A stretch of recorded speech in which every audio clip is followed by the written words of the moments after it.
Boa noite. Graça e paz, amém? Bom te encontrar aqui hoje, para a gente poder estudar um pouquinho mais, trabalhar mais um capítulo. Aliás, não um capítulo inteiro, porque Eliseu é difícil de trabalhar um capítulo inteiro, rapaz.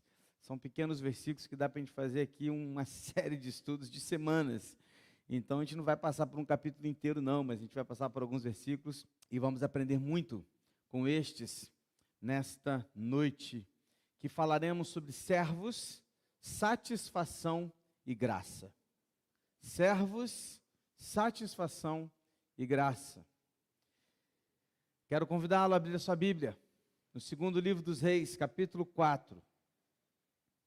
Nós leremos hoje os versículos de 8 a 37. Não por inteiro, de imediato, mas vamos ler blocos desses versículos a partir do versículo 8. Então abra a sua Bíblia, ou acesse a sua Bíblia por intermédio do seu dispositivo móvel e desligue o Wi-Fi, desligue as redes, né, para que você não fique recebendo notificações, mas acesse apenas a Bíblia. Está comigo aí, meu irmão? Então feche seus olhos, vamos orar. Pai, esta noite, o que nós pedimos é que o Senhor fale aos nossos corações e que de uma forma muito especial Tua palavra seja lida, explicada e aplicada, como devemos sempre ler a Tua palavra, compreender o passado, entender o passado, trazer uma explicação para o presente e aplicar na nossa vida diária. Ajuda-nos a isso, é o que te pedimos, em nome de Jesus, amém, Senhor. Vimos no nosso último estudo sobre o livro dos Reis, um milagre, o milagre do azeite, o milagre das vasilhas. Aliás, vimos isso 2 vezes consecutivamente, porque fui levado a pregar essa pregação 2 vezes, tanto na quarta quanto no domingo posterior. Então nós estamos com essa mensagem ainda, né, ardendo na mente, ardendo no coração. De vez em quando eu encontro com o irmão e numa conversa, numa brincadeira, falei as vasilhas, porque é legal que isso ficou na mente. Né? Como que é importante a gente deixar a mensagem de Deus, a palavra de Deus, fazendo esse efeito nos nossos corações dia a dia. Nós ficamos, né, como que lembrando e fazendo como quem tivesse oportunidade de mastigar e de digerir ainda mais essa palavra dia a dia. E hoje nós vamos dar continuidade aos milagres de Eliseu. Aliás, Eliseu foi um profeta que realizou muitos milagres. E hoje nós estamos falando e falaremos de uma mulher que morava numa cidade chamada Sunem. Essa cidade era uma cidade muito importante, por quê? Porque ela ficava exatamente no meio do caminho de Eliseu, quando ele ia para o Monte Carmelo. Então imagina o seguinte, o Monte Carmelo está aqui nessa ponta, ok? E a cidade natal de Eliseu está aqui nessa ponta. Sunem está mais ou menos aqui no meio. Sunem é para Eliseu o que Volta Redonda é para Rio São Paulo. Ela está mais ou menos no meio, entre o eixo ali, Rio e São Paulo. Então, o que acontece com essa cidade? Era uma cidade importante para Eliseu, porque naquele tempo não haviam carros, não havia possibilidade de você fazer grandes viagens rapidamente. Então, uma pessoa naquele tempo andava tranquilamente, cerca de 25 a 30 quilômetros por dia numa viagem. Só que a cidade de Eliseu ficava a cerca de 30 quilômetros de Sunem, e Sunem ficava a cerca de 30 quilômetros de Carmelo, ou seja, ele estava exatamente no meio. Então, Eliseu não conseguiria fazer essa viagem em um dia só. Então, sempre ele precisava parar em um lugar, e esse lugar era a cidade de Sunem. Então, Sunem era a cidade-chave onde Eliseu podia descansar. E aqui nós conheceremos uma mulher, anônima, não sabemos o seu nome, mas a conhecemos como a Sunamita. Esta mulher será bênção na vida de Eliseu, e Eliseu será bênção na vida da Sunamita. Vamos conhecê-la? Abra sua Bíblia, segundo livro dos Reis, capítulo 4, quero começar lendo os versículos 8, 9 e 10, que dizem assim: certo dia, Eliseu passou por Sunem, onde morava uma mulher rica, que insistiu para que ele ficasse para uma refeição. Assim, todas as vezes que passava por lá, entrava para fazer uma refeição. E ela disse ao seu marido: vejo que este que passa sempre por aqui é um santo homem de Deus. Vamos fazer um quarto pequeno no terraço da casa e colocar nele uma cama, uma mesa, uma cadeira e uma lamparina. Assim, quando ele vier à nossa casa, poderá ficar ali. Gente, é muito interessante que essa mulher, ela teve uma percepção muito legal daquilo que precisava. Porque as casas daquele tempo, eram geralmente umas casas térreas, e havia muitas vezes a parte de cima, do terraço, que não era coberto, nada disso, era apenas uma parte que eles podiam às vezes caminhar por ela. A gente muitas vezes chama esse lugar de cenáculo, uma sala grande que ficava por cima.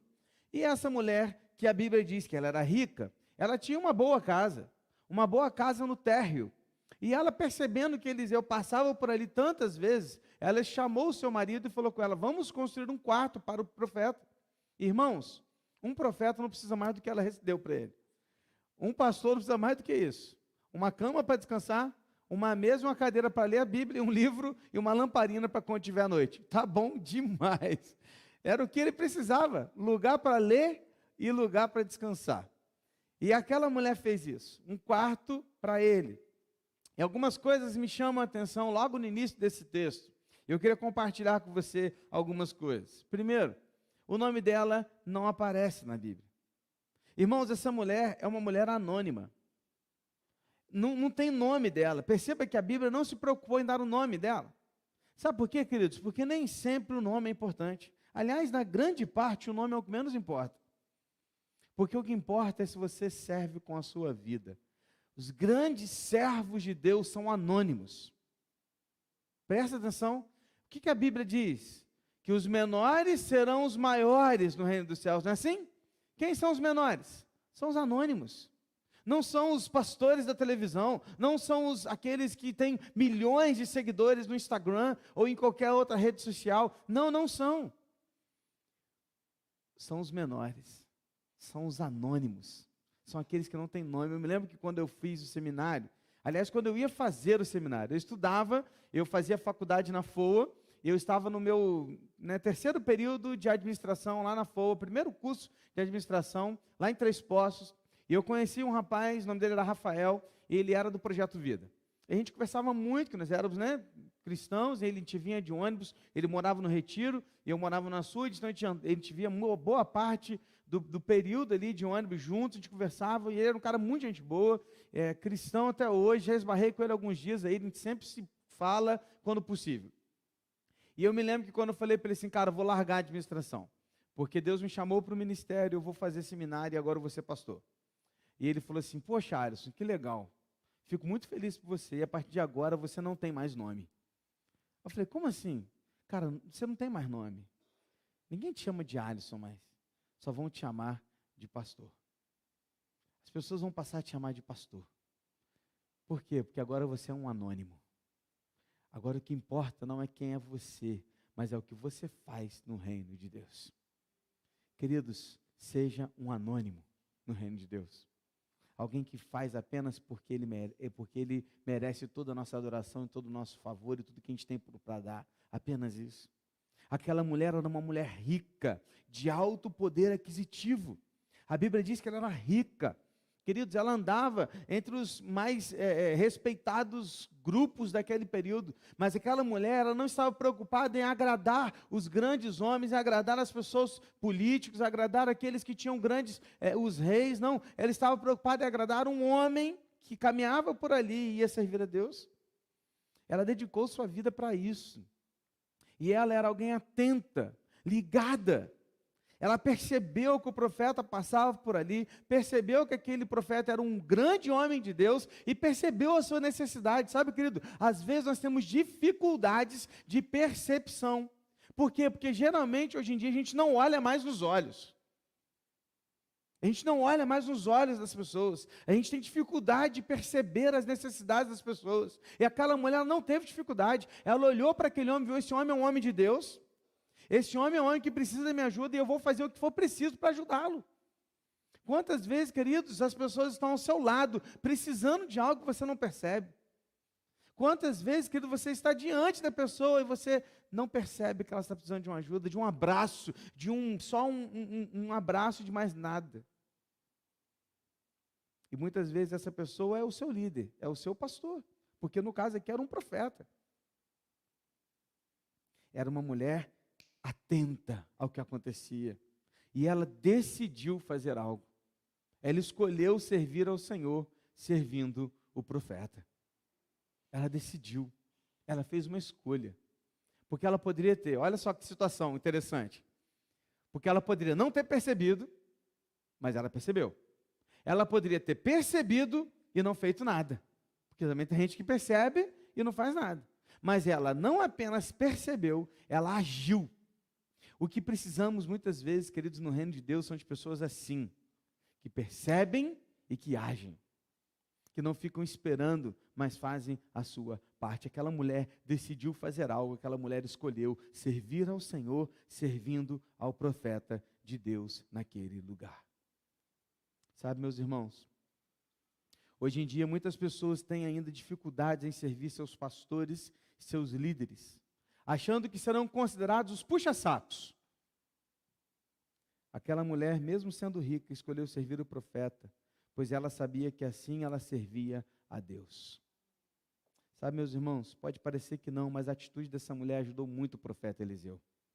Ela o aliviou, o alimentou, deu descanso, um lugar para refrescar e um lugar para estudar. Com isso, a viagem do profeta Eliseu, se tornou uma viagem mais proveitosa, e ele pôde ter mais tempo livre para dedicar aquilo que era a sua missão. Qual era a sua missão? Ser profeta. Já imaginou se ele tivesse que preocupar-se em arrumar um lugar para dormir e ficar batendo de casa em casa pedindo um lugar para dormir? Porque era assim naquele tempo, a hospitalidade era assim, não era um negócio assim, onde que eu vou? Eu vou para São Paulo, então eu já vou ligar para o hotel, vou fechar. Não, não tinha isso não, irmãos. Era a hospitalidade. Você já imaginou se ele, toda vez que ele passasse por ele, tivesse que perder horas procurando um lugar para dormir, um lugar para se alimentar? Mas não, ele não perdia horas mais, por quê? Porque alguém olhou para ele e o ajudou.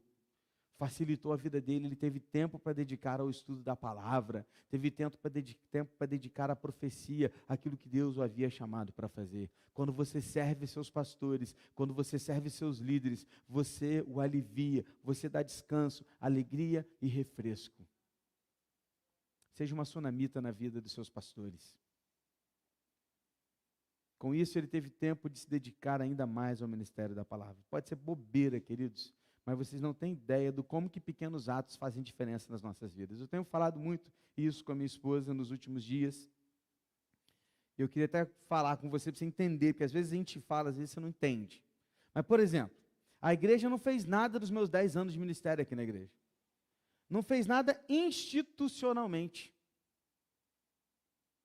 Institucionalmente. Mas a igreja de verdade tem feito. Sabe por quê? 6 irmãos me visitaram no dia que eu fiz 10 anos de ministério, me levaram presentes, ganhei toalha, chocolate, uma caneca linda do Mengão. Tiro onda mesmo. E hoje tem, hein? Cara, tem um irmão que me empresta o carro dele sem cobrar nada, porque eu estou sem carro, você acredita? Eu só estou escondido que ele vai falar assim, pastor, para aí que eu vou encher o tanque. Aí vai ficar lindo. Aí vai ficar lindo. Mas, cara, não preciso alugar, não preciso correr atrás de Uber, está comigo, está comigo. Vários irmãos têm me ajudado de forma incansável no último mês, porque eu estou fazendo uma mudança radical na vida, e tem um monte de gente que está assim, ó, vai lá e faz aquilo outro, se entrega e faz e tal, e não... Gente está me ajudando, não sabia nem de onde tirar, a gente está me ajudando assim de uma forma excepcional. Ganhei pudim, ganhei pão e queijo no café da manhã, irmão. Você acredita? Teve um dia que eu levantei, estava fazendo um negocinho lá em casa, meu pai ia para lá, meu sogro. Naquela mudança geral lá na minha cozinha, não tinha nada em casa, mano. Fui na Bracarense, porque é a padaria mais próxima da minha casa, top aquele pãozão da Bracarense, né? De repente, cara, o interfone toca, mano. 8 horas da manhã, sábado. Falei, caramba, velho, que né? Deve ter chegado meu pai, meu sogro. Não, era o irmão da igreja, com queijo Minas da feira e o pão pururuca da Bracarense. Falei, que isso? Olha aí, Deus é bom demais, cara. Chegou lá, Um convite, eu recebi um convite para comer um rodízio de carne. Fiquei de pista, mas já estou ligado que vai ter um outro aí, eu estou sendo convidado de novo. Comi uma costela com a família um dia que eu fiquei preso do lado de fora, que minha esposa foi buscar minhas crianças. Com a chave da casa eu fiquei do lado de fora. Aí eu fui na casa do irmão, me recebe aí se eu posso usar seu banheiro. O irmão se compadeceu da minha vida, me levou para comer uma costela, irmão. Você acredita nisso? Já agendou, um irmão aí da igreja já agendou comigo alguns almoços nos domingos, porque domingo é o dia mais problemático que a gente tem. Já falou, pastor, domingo tal, quero que você almoce lá em casa. Ô, glória! Irmãos, sem falar nas mensagens, carinho, ligações e tudo que eu tenho recebido, banana para fritar. Você sabe que você está vendo que é só comida, né? Que eu falo, né? Não é à toa que eu estou gordo, cara. Por que eu estou te dizendo isso? Irmãos, são pequenos atos que fazem toda a diferença na nossa vida. Você não tem ideia do quanto isso renova as nossas forças. Você não tem ideia. Para você pode parecer assim, cara, é só uma banana. É só um pão de sal, cara. O que é um pão de sal? O que é uma mensagem de bom dia? O que é uma forma de chegar lá e fazer algo? Você não tem ideia do quanto isso é abençoador na minha vida, na vida da minha família, e como isso alivia o nosso fardo. Querido, preste atenção. Seja uma sunamita na vida dos seus pastores. Precisamos de gente assim, que cuidam semanalmente dos seus pastores. Isso alivia o fardo, refresca e renova o ânimo, porque você não tem ideia do quão pesado é. Você não tem ideia do quão que é difícil, muitas vezes, semanas que a gente está sofrendo sozinhos por situações de irmãos, de famílias que a gente não pode compartilhar, que a gente guarda para a gente, pessoas que a gente atende no gabinete, e a gente fica com aquilo tudo para a gente, que eu não posso falar muitas vezes nem com a minha esposa. Fica comigo aquilo. E às vezes é um negocinho desse que faz uma diferença, como a sunamita fez na vida daquele profeta. Amém? Nunca pense que é pouco. Lembra do nada, do último estudo? O que você tem? Eu não tenho nada. É esse nada aí que Deus quer que você use para ser bênção na vida dos seus pastores, seus líderes, das pessoas que estão ao seu redor, da pessoa que está do teu lado hoje. Amém? Seja uma sunamita na vida dos seus pastores, na vida de alguém. E aí continua. 2 Reis 4, de 11 a 17. Um dia, vindo o profeta para ali, retirou-se para o quarto e se deitou. Então disse ao seu servo Geazi: vá chamar essa sunamita. Ele a chamou. Ela se pôs diante do profeta. Este tinha dito ao Geazi que dissesse a ela: a senhora nos tem tratado com muito cuidado. O que podemos fazer para a senhora? Podemos falar em seu favor junto ao rei ou ao comandante do exército? E ela havia respondido: estou bem, vivendo no meio do meu povo. Então o profeta perguntou a Geazi: o que se pode fazer por ela? E Geazi respondeu: ora, ela não tem filhos, e o marido dela é velho. E Eliseu disse: vá chamá-la. E a chamou. Ela se pôs à porta. Então o profeta disse à mulher: por este tempo, daqui a 1 ano, você terá um filho nos braços. E ela disse: não, meu senhor, homem de Deus, não minta para esta sua serva. A mulher engravidou, e no ano seguinte, no tempo determinado, deu à luz um filho, como Eliseu tinha dito.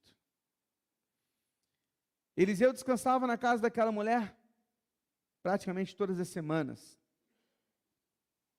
junto com seu servo Geazi, que era o seminarista, que caminhava com ele, o ajudava. E surgiu no coração de Eliseu um desejo muito forte de abençoar e de ajudar aquela mulher, por tudo que ela estava fazendo por ele. Mandou então seu servo Geazi ir até ela e perguntar: o que nós podemos fazer pela senhora? O que a senhora precisa? O que a senhora quer? A resposta daquela mulher é extraordinária. A resposta dela é: estou bem, estou feliz, vivendo no meio do meu povo. O fato de eu estar no meio do meu povo me faz bem. Eu estou bem assim, eu não preciso de nada. Querido, sabe o que isso demonstra? E aqui vem uma primeira lição agora, sim, lições que eu vou separar para a gente aprender aqui. Uma primeira lição é que ela não servia a Deus com segundas intenções. Aquela mulher não servia a Deus com segundas intenções. Ela dedicava tudo que ela tinha ao seu dispor a Deus e ao profeta Eliseu. E ela não fazia isso desejando nada em troca. Ela fazia por amor, porque ela queria ser uma bênção na vida do profeta. Ela queria ser um instrumento nas mãos de Deus. Ela era satisfeita em Deus. Ela tinha tudo o que precisava, e mesmo se ela não tivesse tudo que ela queria, ela era satisfeita em Deus, porque ela tinha certeza que Deus a abençoava muito. Ela se sentia feliz, completa, realizada ao servir ao Senhor. Meu irmão, seja feliz por servir o Senhor com a sua vida.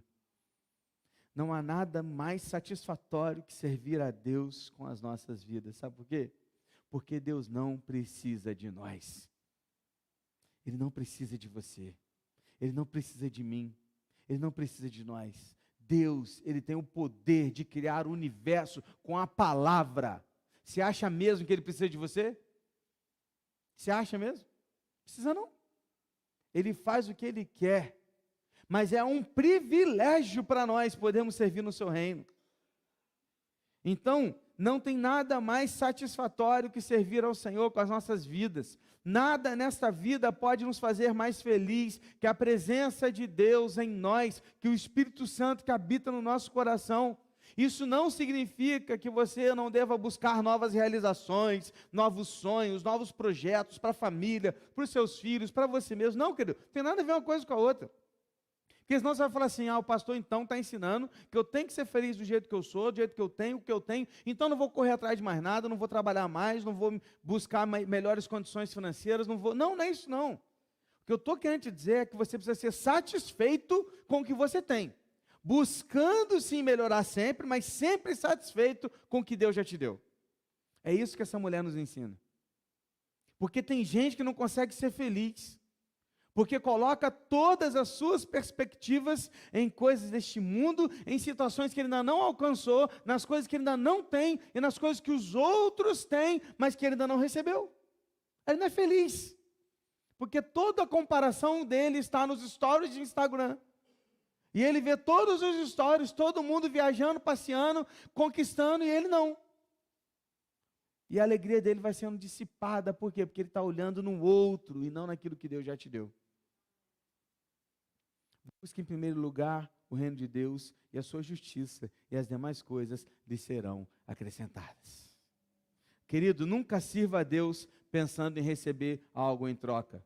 Nunca oferte a Deus querendo algo de volta. Se você oferta e dizima querendo que Deus te dê em dobro, você está fazendo errado. Não entregue. Porque o que a gente entrega por oferta e por dízimo é por gratidão, não para receber nada em troca. Nunca jejue por barganha ao Senhor. Vou jejuar porque eu quero conquistar algo, então vou jejuar a Deus para Ele responder a minha oração. Querido, Deus não precisa do seu jejum, é você que precisa. O jejum é para você se aproximar de Deus e ter um relacionamento mais profundo com Ele, sem que você alimente a carne, alimentando só o espírito. Aliás, faça isso no dia que você tem tempo. Não adianta fazer jejum e trabalhar. Vai ficar com aquela cara de morto trabalhando. Todo mundo para você, fala, o que está acontecendo, filho? Você está com aquela cara de cansado, pálido, e você não pode falar que você está jejuando, né? Porque a Bíblia ensina que a gente não tem que ficar falando para ninguém. Está acontecendo nada não, nada não. Não, cara, jejum é para você fazer com Deus, sem barganha, é você e Deus, é pelo simples fato de se dedicar a Deus. Você não pode exigir nada de Deus, porque Deus não te deve nada. Então não faça nada por obrigação, por interesse, mas sim por amor. Amém? Tudo que você for fazer para Deus, faça por amor, sem querer nada em troca. Aquela mulher fazia assim, eu não preciso de nada, eu estou bem. O simples fato de eu estar no meu povo me faz feliz. Eu estou bem, satisfeita em Deus. Mesmo assim, Eliseu conversando com Geazi, o seu seminarista virou e falou assim, olha, de repente, profeta, ela não tem filhos, o marido dela já é velho, então isso impossibilita ela ter filhos, então talvez isso fosse uma coisa que pudesse abençoá-la. O Eliseu, opa, captei vossa mensagem. Peguei. Chama a mulher. Chamou a sunamita na porta do quarto dele, lá, né, na parte de cima, falou assim, a senhora, no ano que vem, nesse dia, estará com um bebê no seu colo. Aquela mulher não duvidou. Mas aquilo mexeu com ela. Perceba, querido, que isso aqui é uma coisa muito interessante. Porque é nítido perceber que aquela mulher queria ser mãe. É nítido. Porque ela virou para o profeta e falou assim, não, meu senhor, não minta para mim. Era algo que mexia com ela. Mas mesmo assim, na primeira resposta, ela falou o quê? Eu não preciso de nada. Mesmo assim. Mas era algo que mexia com ela. Ela virou para o profeta e falou assim, profeta, por favor, não minta para mim. Não brinque com isso. O que eu aprendo aqui? Segunda lição. É que Deus nos presenteia de acordo com a sua graça. E Ele sabe o que precisamos. Deus te conhece. Ele sabe o que você precisa. Ele sabe quando te dar o que Ele quer te dar. Não adianta espernear, reclamar, murmurar. A vontade de Deus é soberana e Ele sabe exatamente o que precisamos. E ao nos presentear, Ele o faz pela graça, não por merecimento, porque você e eu não merecemos nada dEle.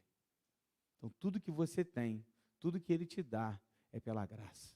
O seu trabalho, a sua saúde, a sua família, a sua renda, os seus bens, a sua casa, tudo que você tem é pela graça de Deus. Aquela mulher não pediu nada. Ela era satisfeita com o que tinha, porque ela tinha o Deus vivo. Mas Deus sabia no interior dela que ela tinha um desejo de ser mãe. E Deus a presenteou pela graça. Aquela mulher, um ano depois, deu à luz a um filho. Amém, irmãos? Agora é só alegria, certo? Vejamos. 18 e 20, a 20. E o menino cresceu. Certo dia, foi encontrar-se com o seu pai, que estava no campo com os ceifeiros. De repente, ele disse ao seu pai, ai, a minha cabeça, a minha cabeça. Então o pai disse a um dos servos, leve-o para a mãe. Ele o tomou e o levou para a mãe. O menino ficou sentado no colo dela até o meio-dia. E então morreu. Para tudo. Espera aí, pastor. Não. Você está de brincadeira. É sério. É sério. É sério. A Bíblia diz que aquele menino morreu. Quantos anos ele tinha, pastor? A Bíblia não diz, mas pelo contexto e pela situação, possivelmente entre 8 e 10 anos de idade. Era um menino novo, que era possível a sua mãe o carregar no colo ainda, e já ia para o campo. Isso era uma idade entre 8 a 10 anos, que os meninos já começavam a ir para o campo, a trabalhar e ajudar o pai, já nessa idade. Quando ele está no campo, sua cabeça começa a doer, e ele volta para casa, é levado para casa junto com seus servos, e a sua mãe o toma pelo seu colo, e ela presencia o seu filho falecer no seu colo. Misericórdia, irmãos. Que cena. Que cena. E agora? E agora, pastor? O texto continua. E o texto diz assim, de 21 a 28. Ela subiu e o deitou sobre a cama do homem de Deus, fechou a porta e saiu. Perceba, ela não contou para ninguém. Ela não falou nada para ninguém. Ela subiu com o seu menino no colo, então dá para ver que a idade dele, se ele tivesse 18 anos, ela não ia conseguir levá-lo no colo, então possivelmente entre 8 e 10 anos, não era possível. Subiu com ele, colocou na cama do profeta, na casinha dela lá, fechou a porta e desceu. Não falou para ninguém. Chamou o marido e lhe disse, mande-me um dos seus servos e uma das jumentas. Preciso ir depressa falar com o homem de Deus e voltar. E o marido perguntou, por que você quer falar com ele hoje? Não é dia de festa da lua nova, nem sábado. E ela respondeu, não faz mal. Então ela mandou preparar a jumenta e disse ao seu servo, pegue as rédeas e vamos. Não diminua a marcha, a não ser quando eu disser. E assim ela partiu. E foi falar com o homem de Deus no Monte Carmelo. Ao vê-la de longe, o homem de Deus disse a Geazi, seu servo, veja, é a sunamita. Corra ao seu encontro e pergunte a ela, vai tudo bem com você, com o seu marido, com o menino? E ela respondeu, vai tudo bem. Quando ela chegou ao homem de Deus no monte, agarrou-se aos pés dele. Geazi se aproximou para arrancá-la, mas o homem de Deus lhe disse, deixe-a, porque a sua alma está em amargura, e o Senhor escondeu isso de mim, não me revelou nada a respeito, ou seja, Eliseu não sabia de nada até então. Então a mulher disse, por acaso eu pedi ao meu Senhor algum filho? Eu não lhe disse que não me enganasse. Meus irmãos, eu fico me imaginando nessa cena e vendo o desespero dessa mulher. Ao mesmo tempo com muita fé, e ao mesmo tempo com desespero, ao mesmo tempo com muita perspectiva e esperança de que Deus pudesse fazer alguma coisa, misturado com medo de que nada pudesse acontecer. E ela não poderia reclamar, porque a mentira não, né, ela falou, não minta para mim. Como que ela não era mentira? De que ela não teria filho. Mas ela teve um filho. Então não foi mentira a profecia de Eliseu. Se ele tivesse morrido ali mesmo e tivesse acabado, estava tudo bem, queridos. Deus cumpriu com a promessa dele. Ele deu um filho. Só que poderia ter sido para pouco tempo. Mas aquela mulher, ela foi até o seu marido. Ao chegar ao seu marido, porque ela não poderia viajar sem autorização dele, era uma distância de 30 para 35 quilômetros de distância até o Monte Carmelo. E ela vai até ele e fala, queria muito que você preparasse um jumento para mim, um dos seus servos, que eu quero ir até o profeta Eliseu. Aquele homem ele não a repreende, mas ele pergunta, por que hoje? Não é dia de festa e não é sábado, mais ou menos assim, não é domingo, não é dia de culto, e não é dia de ir à igreja, como se fosse hoje, por exemplo. Não é dia de atendimento, não é dia de aconselhamento bíblico, não é quinta-feira, por exemplo. Então ela falou, não, está tudo bem. Ou algo parecido, não faz mal, é o texto que ela usou. Agora, aqui entra uma coisa muito interessante. A resposta dela, para a gente que não faz mal, não tem tanto sentido quanto eu leio no hebraico. Sabe por quê? Sabe qual que é a resposta que ela dá em hebraico? Ela responde assim, ó, shalom.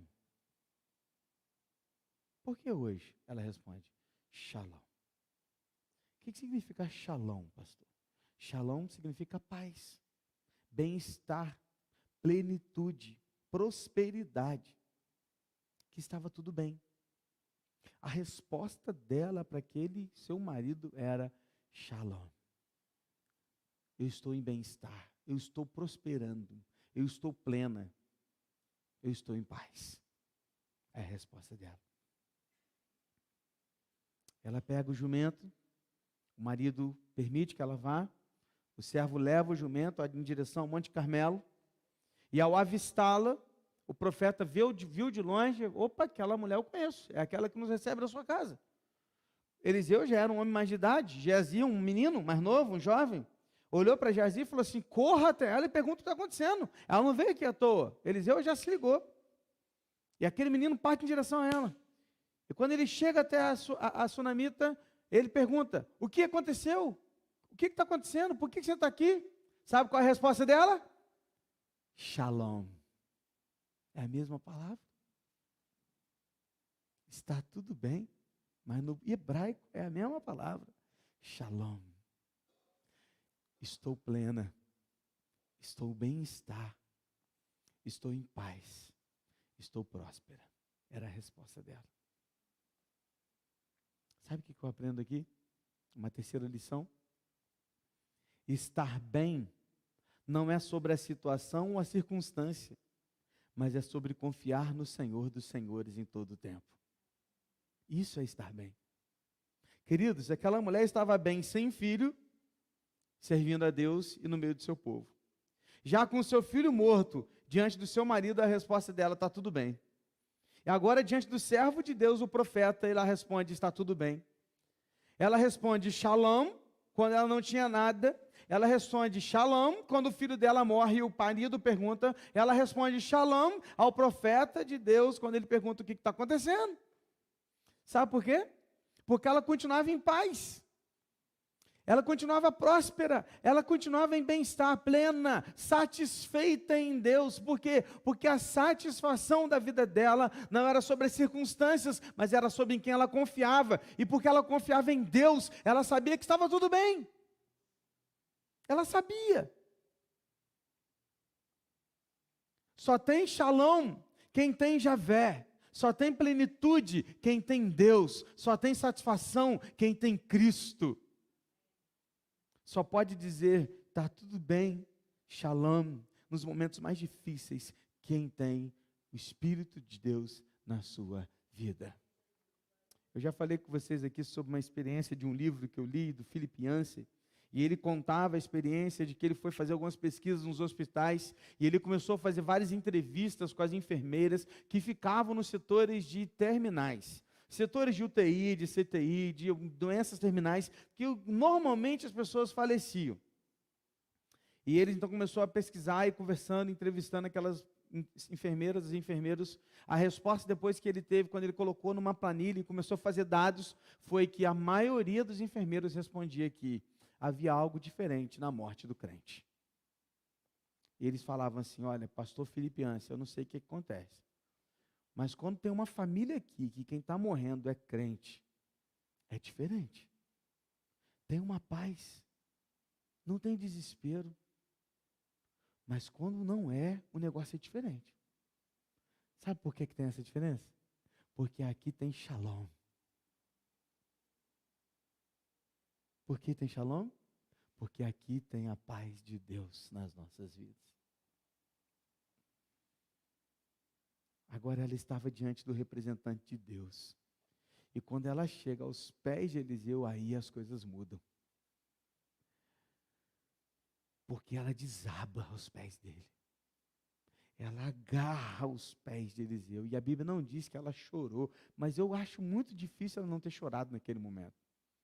Porque a Bíblia diz que ela agarrou as pernas de Eliseu tão forte que Geazi tentou retirá-la dali. E Eliseu disse, não, deixa aqui, porque ela está amargurada.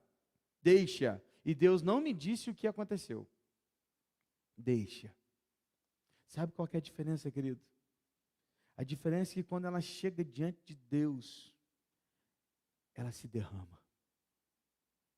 Porque o profeta Eliseu era o representante de Deus no meio do seu povo. Então, até aqui, ela estava conduzindo. Mas diante de Deus, ela se quebra. Eliseu não era Deus, está entendendo, né? É o representante de Deus. Então, como profeta que era o representante de Deus, ela chorou aos seus pés. Seu coração estava amargurado, triste, sim, embora havia shalom na sua vida. É possível, pastor, ter shalom e tristeza? É possível chorar enquanto há paz, plenitude, satisfação? É, porque nós somos humanos. E Deus não quer, queridos, aqui é a quarta lição, Deus não nos proíbe de abrirmos o coração sinceramente a Ele. Ele quer que a gente se rasgue, Ele quer que a gente chore, Ele quer que a gente fale a verdade, que a gente seja sincero. Ele nos incentiva a fazer isso. Naquele momento ela colocou tudo para fora. Naquele momento aquela mulher estava diante do representante de Deus, ela colocou tudo para fora. Ela gritou e ela disse, eu não te pedi nada. Eu falei para você não mentir para mim, eu te pedi um filho. Em outras palavras, ela estava dizendo assim, eu não te pedi nada, eu disse para mim, você que a minha vida estava boa, eu não te pedi filho, e eu falei para você não mentir para mim, e agora você me deu um filho, e o meu filho morreu. Você mentiu para mim. Pastor, mas ela não está errada, pastor, em falar assim com o profeta, pastor. Ela não pode falar assim, querido, presta atenção. Ela está rasgando o coração dela. Ela está rasgando o coração dela diante de Deus, e aqui não tem como é que fala? Etiqueta, não tem nada disso não, irmãos. E quando a gente está mal, não tem essa não, a gente chora diante de qualquer pessoa. Quanto mais do representante de Deus. Quantas pessoas já vieram até mim, e estavam bem até que chegar para conversar, para se abrir, e se derramavam em lágrimas. Por quê? Porque estão diante de um representante, que elas veem ali o seu líder, alguém que representa Deus diante dela, alguém que ela pode pedir conselhos. Aquela mulher estava chorando diante de alguém que representava Deus. Presta atenção, diante de Deus, você deve rasgar-se. Diante de Deus, você deve jogar tudo para Ele. No último domingo aprendemos em Gálatas que Deus nos fez filhos. E que o Espírito de Deus que habita em nós clama o quê? Abba, Pai. Paizinho. Papai querido. Somos filhos, queridos. Quando o Gustavo está mal, quando a Lara está mal, eles vêm chorando para mim e para a Kelly. Por quê? Porque é diante do Pai que a gente chora. Seja honesto com o Senhor, rasgue o seu coração com Deus. Fale com Ele, mesmo tendo shalom. O que Eliseu faz? Versículo 29 e 30 diz assim: Então o profeta disse a Geazi: cinja os lombos, pegue o meu bordão e vá. Se encontrar alguém, não o cumprimente. E se alguém cumprimentar você, não responda. Põe meu bordão sobre o rosto do menino. Porém, a mãe do menino disse: tão certo como vive o Senhor, e como você vive, não o deixarei. Então Eliseu se levantou e foi com ela. Eliseu, ele tomou a primeira atitude, e a sua atitude foi louvável, tá, irmãos? Sabe por quê? Porque Eliseu era já um pouco mais velho. E Geazi, um menino mais novo, um jovem. Qual que é a percepção de Eliseu? É algo urgente. O tempo que eu vou levar para chegar até a casa dela é muito maior que o tempo que o meu servo vai chegar para levar lá. E Eliseu tinha certeza de que o poder não estava nele. Aliás, o poder não era dele. Estava nele porque era de Deus, mas não é ele o poder. O poder é de Deus. Então, se Geazi chega lá e Deus quer ressuscitar aquele menino, ele vai ressuscitar. Não é o Eliseu em si, mas é a palavra de Deus, é o poder de Deus. O que ele fala? Vai correndo, cinge os lombos.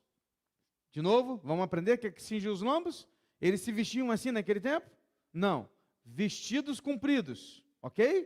O que é cingir os lombos? Pegar a ponta do vestido, trazer até em cima, colocar no cinto, para que você fique com o seu vestido mais ou menos aqui no joelho. Um shortzinho aqui agora. E agora você vai poder, em vez de andar assim, você vai andar assim. Porque não tem mais o vestido lá na ponta. Cingir os lombos é isso. Então vamos lá, Geazi foi cingir os lombos. Outra coisa, não cumprimente ninguém. Que isso, pastor, mas que falta de educação desse homem. O que tem ele passar? Ei, pessoal, tudo bem? E aí? Estou correndo, mas beleza. Não, querido, presta atenção.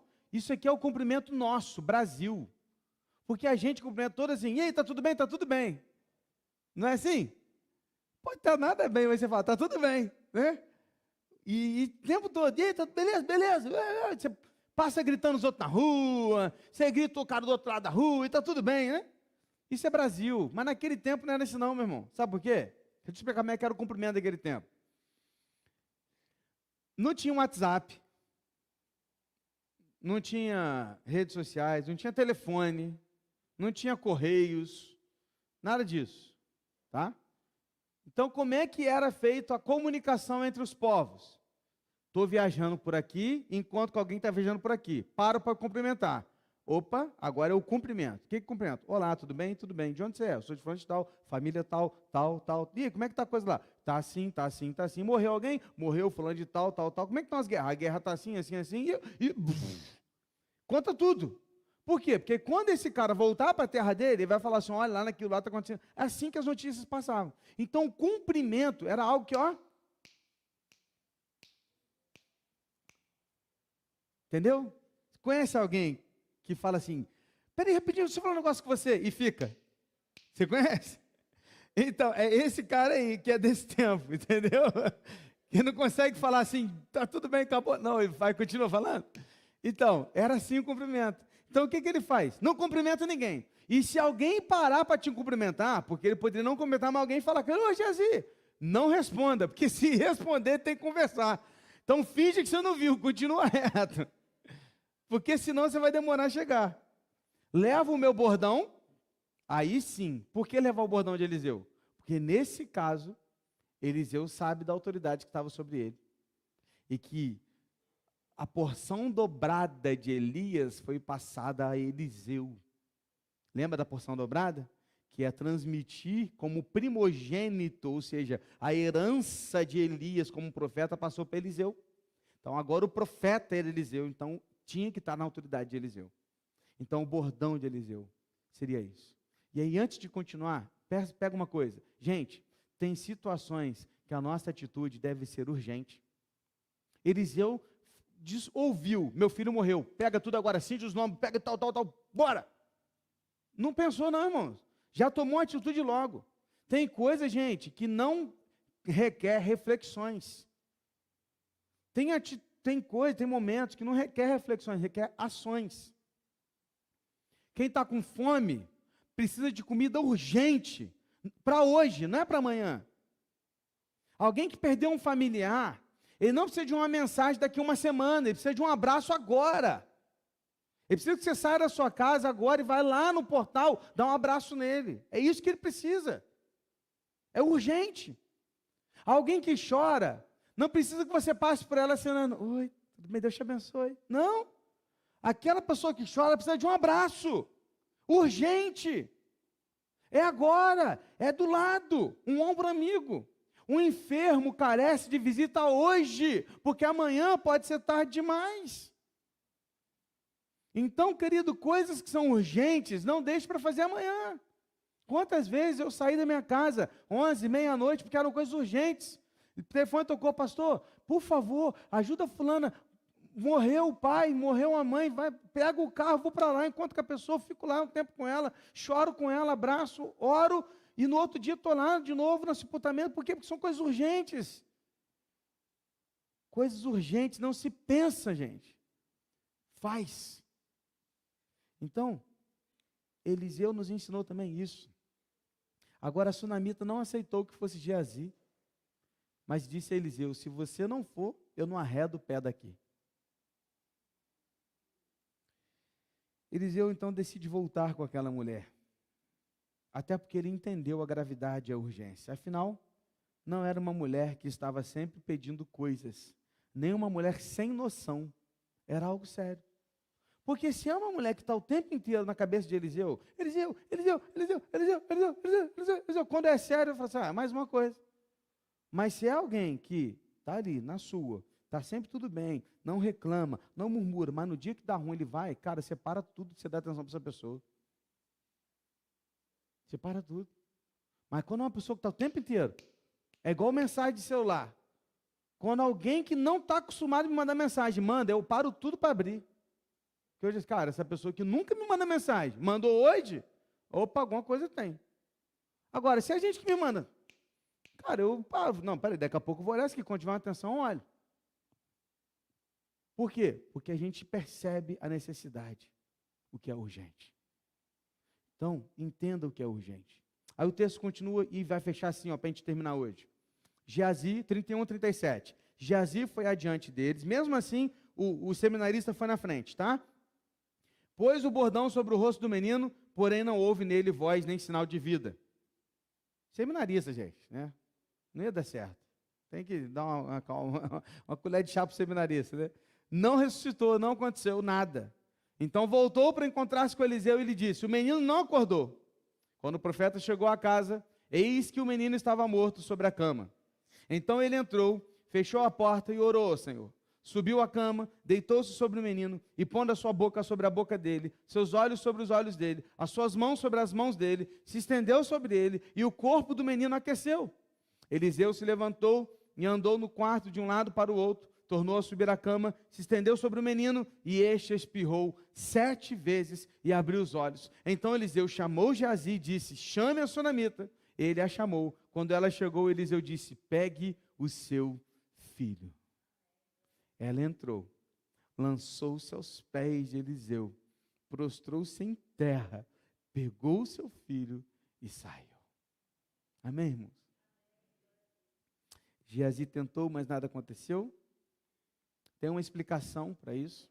Você vai entender mais na frente. Não perca os próximos capítulos. Eliseu vai até o menino. Fecha a porta. Perceba, assim como o milagre do azeite foi de portas fechadas, no particular. Ninguém viu o milagre do azeite. Foram portas fechadas e só a mulher ali com as vasilhas dos seus filhos. Mesma coisa aqui, ninguém viu o menino ser ressuscitado. Foi portas fechadas, só Eliseu e o garoto. O profeta deitou-se sobre o garoto e ele o ressuscitou. Ele espirrou por 7 vezes. Não tem uma explicação, irmãos. Então se eu estiver morrendo, eu vou espirrar 7 vezes que eu não vou morrer. Cara, para com isso, gente. Tem esse negócio não, né?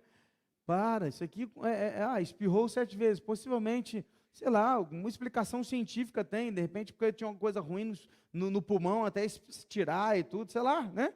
Enfim, a Bíblia não diz, mas a Bíblia diz que ele espirrou 7 vezes e voltou a respirar.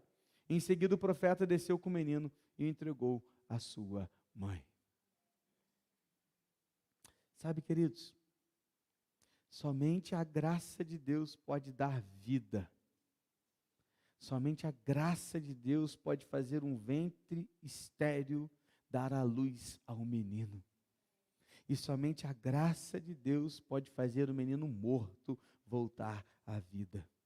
Somente a graça de Deus pode fazer um pecador espiritual ser ressuscitado para a glória de Deus.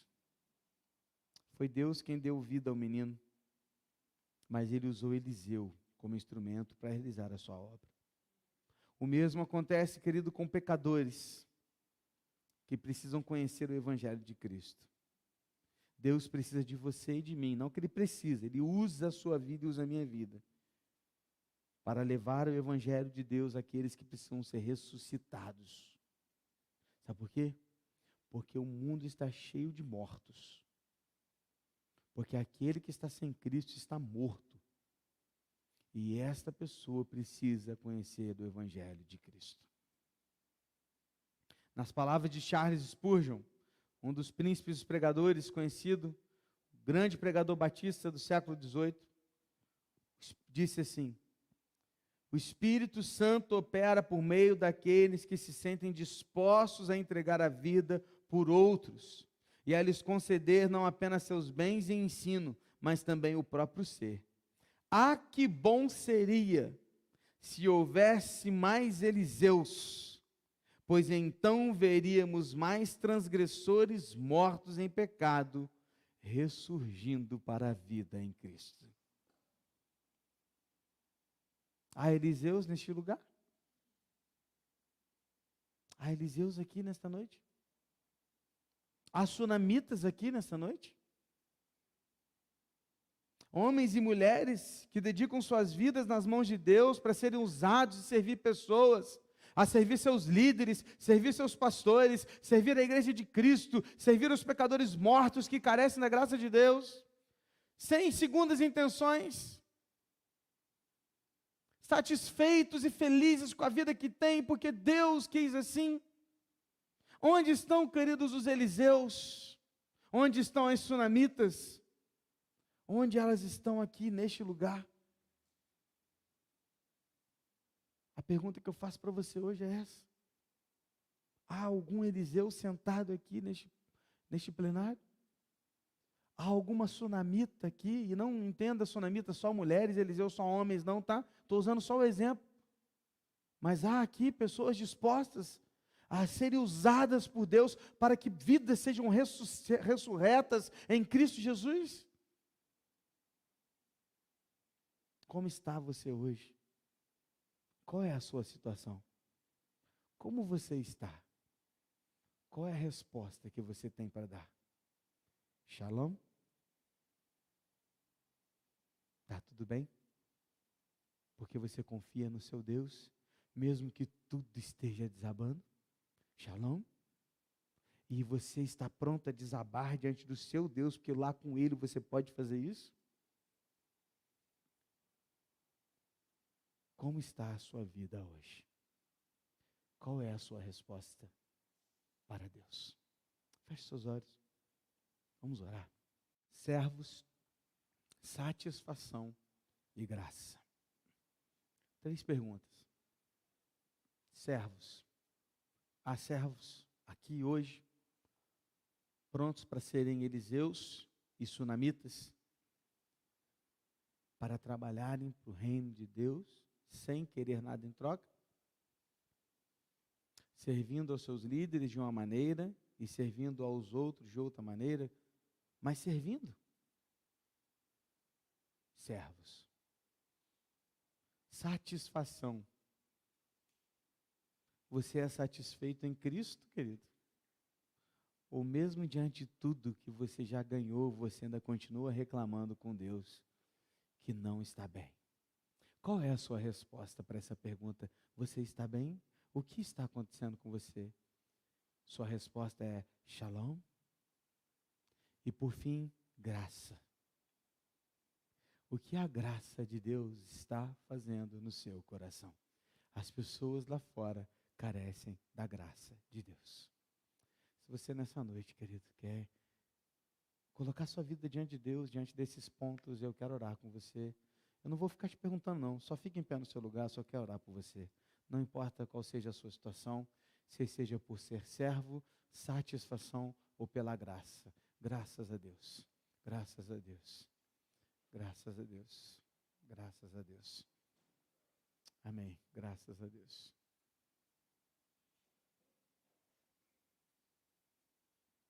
Vamos orar. Glória a Deus. Glória a Deus. Feche seus olhos. Pai, aqui está o teu povo, Deus. Diante da tua palavra, Senhor. Tua palavra que é viva e eficaz. Essa palavra que é maravilhosa. Que se renova todos os dias. E que cada momento que a gente lê, a gente aprende mais. Quantas vezes eu já preguei nesse texto, e quando eu comecei a estudar esse texto, para esse estudo já vieram outras coisas. E o Senhor falou de outra maneira, porque a tua palavra é maravilhosa. Deus, aqui agora eu quero colocar diante do Senhor os teus servos, Eliseus e Sunamitas aqui diante do Senhor, prontos a serem instrumentos em tuas mãos, para que vidas sejam ressurretas em Cristo Jesus. Para que, ó Deus, haja cuidado no meio da tua igreja. Para que haja, Deus, uma forma de a gente ser satisfeito em Ti com aquilo que nós já recebemos do Senhor. Que nós possamos dizer Shalom. Mesmo que tudo ao nosso redor esteja um caos, nós podemos dizer Shalom. Porque eu posso confiar no Senhor todo o tempo. Usa a tua graça nas nossas vidas. Eu quero colocar diante do Senhor todos que estão em pé nesta hora, colocando suas vidas diante de Ti, nessa noite de quarta-feira. Obrigado porque eles vieram aqui, não se intimidaram por questões de trabalho, por questões de cansaço. Por Deus, talvez alguns vieram direto do trabalho, vieram direto da sua casa sem tomar um banho, sem fazer nada, mas vieram direto para cá para não perder o estudo. Que o Senhor Deus os recompense, embora não seja esse o objetivo. Porque nós não queremos servir o Senhor por recompensa. Não. Até porque nós nem podemos isso. O que nós queremos é te servir por gratidão, por amor, porque nós chamamos e porque o Senhor nos salvou um dia. E nossas vidas estão diante do Senhor. Toma essas vidas em tuas mãos e faça neles um teu renovo. Renova as suas forças, renova o seu vigor. Dê a eles a tua paz, dê o teu shalom, Deus, nas suas vidas. Para que sejam, Deus, recebendo nesta hora da paz do teu Espírito nos seus corações. É o que eu te peço. E agora, que o amor de Deus o Pai, e a graça salvadora do nosso Senhor e Salvador Jesus Cristo, a comunhão e a consolação do Santo Espírito de Deus, e seja com todo o povo de Deus parado na face da terra, mas com os Eliseus e Sunamitas aqui neste lugar, glória para todos sempre. Amém, Senhor. Que Deus abençoe a sua vida. Você pode tomar o seu lugar. Estamos encerrando o culto desta noite de estudo bíblico e eu espero que essa palavra tenha encontrado um lugar muito especial no seu coração. Vamos com Deus e estaremos aqui no próximo final de semana. Deus te abençoe.